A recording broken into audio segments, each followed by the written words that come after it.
Baru-baru ni, kawan saya hampir buat satu kesalahan bodoh yang mana, yelah kita faham, baru dapat pekerjaan kan. So, dekat situlah permulaan kalau kita buat kesilapan waktu kita first dapat gaji.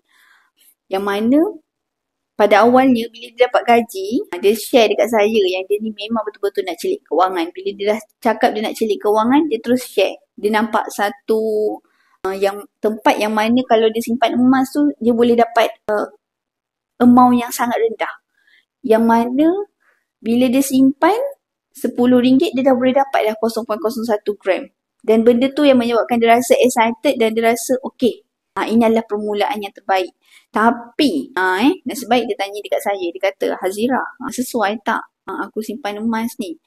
Sebab aku tengok kau selalu share pasal emas kan. So, aku pun terdetik nak simpan. Tapi dapatlah harga rendah RM10. Macam dengan public gold RM100 baru boleh simpan. Yang ni aku dapat simpan RM10 dah boleh simpan. So, saya tanya balik dengan dia. Dapat berapa gram? Dia pun jawab. Tak banyak pun. Dalam 0.01 gram je.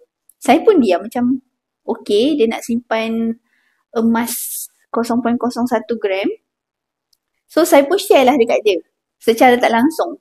Saya cakap dengan dia, ya, public gold memang tak boleh simpan RM10. Ya, public gold memang tak boleh simpan RM20 dan seangkatan dengannya. Cuma saya nak highlight dekat sini, saya nasihatkan dia, okay, kalau nak simpan emas boleh. Tapi kena pastikan ada 3 kriteria ni bila kita nak simpan emas. Yang pertama, harga per gram tu jangan terlalu tinggi. Cuba bayangkan, saya cakap dengan dia, basic calculation. 10 gram, 0.01. Agak-agak 1 gram tu berapa tu? Rakan-rakan pun boleh fikir sendiri. 1 gram boleh cecah ribuan ringgit. Tapi dengan public gold, 1 gram baru sekitar 600 lebih. Sebab tu penting sangat-sangat kita tahu harga per gram tu tak terlalu tinggi. Yang kedua, spread pun tak terlalu tinggi. Dan yang ketiga, yang ini saya highlight terus dekat dia, kena pastikan bila nak simpan, emas tu bila kita nak jual balik, mudah. Kat mana-mana boleh jual. Tak kisahlah dalam akaun ke, fizikal ke, kita nak jual boleh. Bila-bila masa tak ada masalah. So, bila saya cakap macam tu, Alhamdulillah dia nampak. Dia macam, okay, nasib baiklah aku tanya kat kau sebab selama ni nampak kau share RM100. Aku rasa macam besar sangat RM100 tu nak simpan.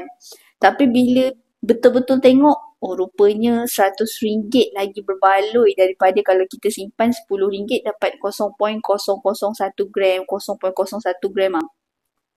Tak berbaloi lah. Okay? Jadinya, saya harap sangat-sangat rakan-rakan yang tengok video saya ni terdetik hati, faham dan jelas. Jadi, pilihlah tempat yang betul untuk mulakan simpanan emas. Nak mula tak tahu macam mana, komen je nak. Nanti partner saya akan terus guide step by step untuk mulakan simpanan emas yang pertama. Okay.